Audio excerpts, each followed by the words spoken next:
As reported, a car carrying Russian General Ruslan Yevdokimov, commander of the 98th Airborne Division, was detonated in the occupied territory of Kherson Oblast. It may be another special operation of the Ukrainian Armed Forces. Retired SBU Major General Viktor Yagun says that this happened for a reason, and many versions can be put forward, up to the fact that their own could have blown it up because someone wanted to take a position. In fact, participating in the war in Ukraine is a completely different specificity. You are on occupied territory, and on the territory where the population does not perceive you as a friendly army of brothers. He recalls that as a result of sabotage by the Ukrainian armed forces, Russian generals have been eliminated not only at the front but also in the rear. I can't say that this has directly undermined combat effectiveness because, after all, the army is a huge mechanism and there is someone to replace it. But there are some things that are irreplaceable. For example, the liquidation of generals in Moscow. These people held relevant positions that were key to one process or another. They had been in these positions for more than a year. They understood the situation well, and it was very hard to simply uproot and replace them.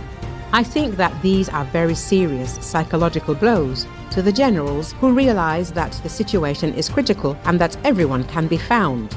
Even after the Chechen War, there were isolated cases when some colonels were stabbed to death or someone was hit on the head with a brick. And even that was psychologically very hard for the people who participated in that war.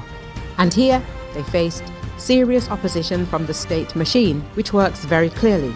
Everyone is recorded, everyone is remembered, and no one will be forgotten, the expert added. The expert says that the Russian army has a huge problem with low-level officers, those who are directly involved in attacks.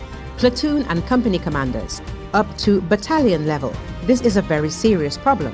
The situation is even more acute with non-commissioned officers, with warrant officers. Yes, it is possible to choose someone from the mass of soldiers and put him in a position, but this is the layer of people who have to do a huge amount of work for the unit to function.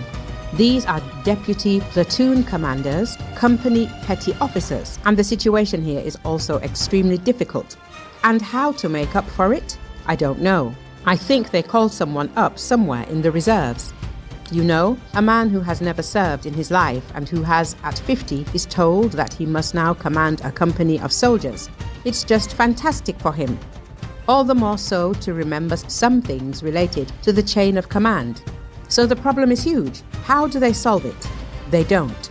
They will simply scale the problem, and the crisis will really begin. And the fact that after the war ends, the Russian army will still have the problems of restoring personnel potential and creating any reserves for decades to come.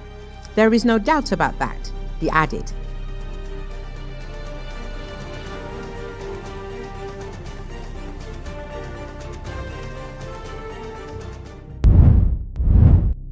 Ukrainian armed forces have struck an oil terminal supplying to the Russian armed forces. The Tamaneftegaz oil terminal was hit in Volna settlement of Russia's Krasnodar region on the night of January 22, the press service of the General Staff of the Armed Forces of Ukraine reported. Estimated losses inflicted on Russia, according to a preliminary estimate, are about $50 million. In the statement, the General Staff clarified that a direct hit on the target was recorded, explosions were heard and a fire broke out. Video footage released in social media captures the moment of the strike on the oil facility followed by fire. The attack damaged technological pipelines at the berths. A number of tanks with vacuum gas oil and tanks with fuel oil were also damaged. Damage to the shut-off valves led to the leakage of oil products with subsequent fire. The total area of the fire was about 7,000 square meters. Ukraine has stepped up attack on Russian energy infrastructure. Strikes have targeted oil depots, refineries, and fuel terminals in several Russian regions, causing fires, explosions, and temporary disruptions to operations. Ukrainian officials say these sites are directly involved in supplying fuel and energy to Russia's armed forces, making them legitimate military targets. Thus, the attacks are aimed at undermining Russia's war efforts.